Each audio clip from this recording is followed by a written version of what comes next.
Wake up, Arthur. Arthur, the big red tank engine, loves working on the fishing village line on the island of Sodor. He loves delivering trucks of fish.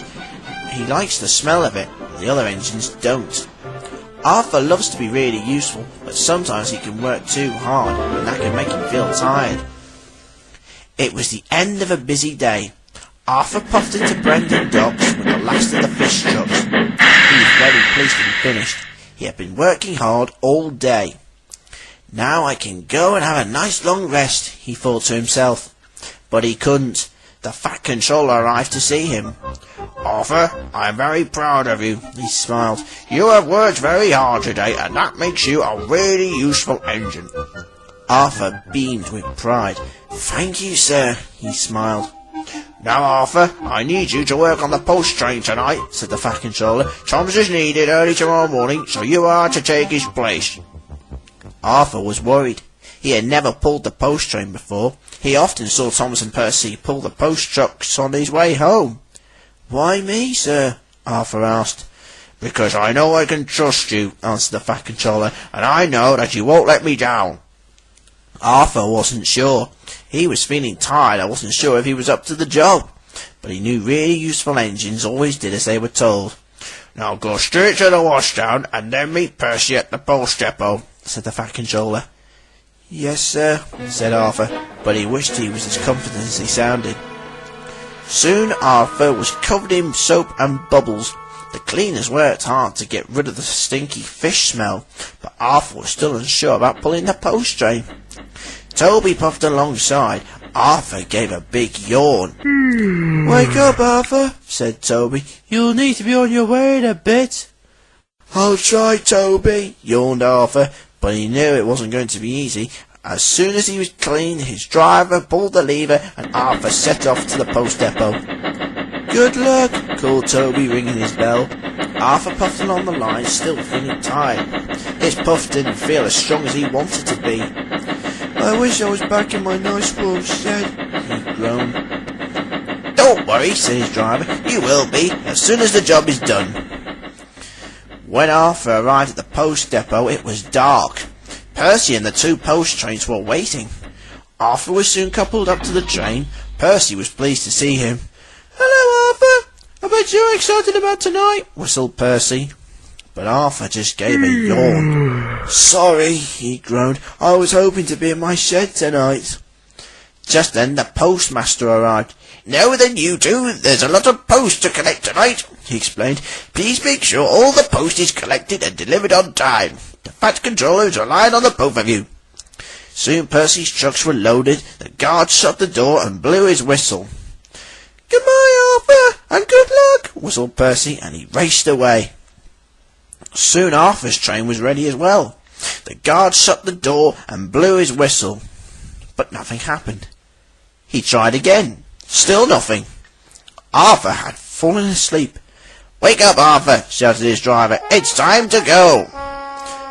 Oh, yes, sir, sighed Arthur, and he puffed away. Arthur puffed along the main line towards the first station, but his wheels felt tired and his pistons felt pumped out, but he puffed on. I know, he thought, I'll try and get a bit of sleep at the first stop. They soon arrived at Cowan Station to collect the first lot of post sacks. Arthur was glad they stopped. Now he was sure he could have a bit of a rest. So while the men loaded the sacks, Arthur went to sleep. He didn't sleep for long though, because soon it was time to go. Wake up, Arthur, shouted the fireman. Time we're on our way. Arthur woke up. Yes, sir. He yawned. He set off again. As Arthur puffed through Henry's tunnel, he felt even more tired. He tried to keep his eyes open, but they felt heavy, and he couldn't stop yawning. Come on, Arthur, called the driver. Tom Tibble will be waiting for us. We cannot be late.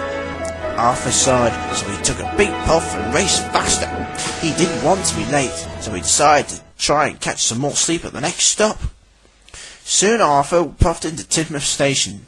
Tom Tipper hadn't arrived yet. Arthur was pleased. Now he could catch up on his sleep. The driver and fireman climbed out of the cab and went to the tea room with the guard to collect some coffee. This'll keep us warm, smiled the driver. And awake, chuckled the guard.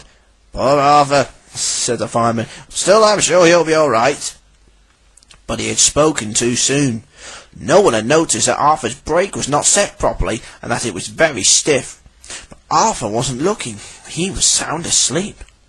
Suddenly there was a loud clunk, and then a hiss of steam flew from beneath Arthur's wheels. Then Arthur's wheels began to move. He puffed forward slowly and then started to go faster. When the driver and fireman saw this, they gasped. They raced towards Arthur's cab, but it was too late. Arthur and the post train had left, and the driver, fireman and guard were all stranded on the platform. "He's puffing away in his sleep," cried the driver.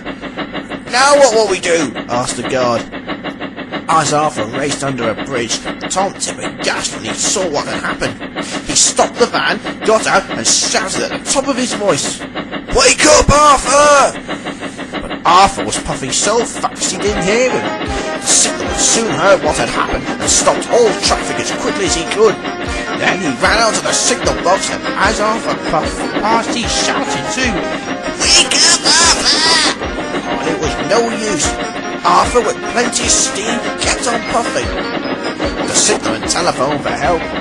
"We've got to stop Arthur!" he shouted. When the inspector heard the news, he raced all town. "Hurry, Harold!" he cried. "This is an emergency!" "I'm ready!" called Harold. Soon he was flying high into the sky. This emergency reminded Harold at the time Thomas ran away. This was different. Arthur was puffing in his sleep and would be in even more trouble if he wasn't stopped. When Percy heard the news, he left his shops and hurried to find Arthur. "Hold on, Arthur!" he whistled. "We're coming!" At last, Arthur began to slow down.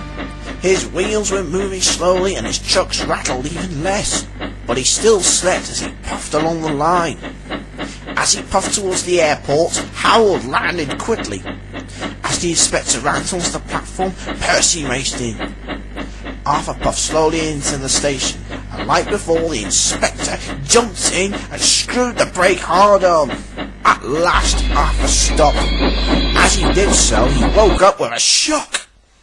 He gasped when he saw Percy, Harold, and the inspector. "How did I get here?" he asked. "It's a long story, chap," said Harold. "You were puffing in your sleep," explained the inspector, "but it's all right, you're safe now." Arthur was surprised, but then a thought came to him. "What will the Fat Controller say?" he asked. He soon found out. The Fat Controller arrived on board Bertie the bus. He came to see Arthur. "Are you all right, Arthur?" he asked. "I was very worried about you. All of us were." "I'm okay, sir. Just confused, that's all," said Arthur. The driver, fireman and guard were pleased that Arthur wasn't hurt. "I'm very sorry to have got you all so worried," moaned Arthur. "I didn't mean to cause all this trouble." "It's all right, Arthur," said the Fat Controller. "As long as you're safe, that's all that matters. Now that this is all over, you just rest your wheels, and I will get Oliver to take over the post train for you." Arthur felt sad. "It wasn't all your fault," the Fat Controller went on. "I should have realised how tired you were and asked someone else to do the job." "I know," smiled Percy. "Why don't you have a rest and then come back to work when you're ready?" Everyone agreed it was a good idea. "While you rest, Arthur, Oliver and Troll will help out as well," said the Fat Controller. "Then continue your work when you feel ready." "Yes, sir," said Arthur. "I will do a better job this time, I promise." Soon Percy was on his way with his train again. He was pleased that his friend Arthur wasn't damaged or hurt. "I hope he's doing all right," he thought to himself. Oliver and Toad were soon at work as well. They raced happily along the line with the post train. They had heard what had happened to Arthur, and they felt sorry for him. Soon Arthur was back at work pulling his train, but he had a long thought about the night's events and what had happened. "I think I need to think more before I puff in future," he thought to himself, "because even engines like me can make mistakes." "And you need plenty of sleep as well," chuckled his driver, "because everyone needs their sleep." "Or maybe you shouldn't work too hard," suggested the fireman. "Then you wouldn't feel so tired." Arthur knew his fireman had a point. He knew work was important, and now he knew he didn't have to work too hard at his job. Tomorrow I'll take things easy and I'll relax more while I'm working, he decided. The driver and fireman agreed, and Arthur puffed away into the night, a wiser and more sensible engine.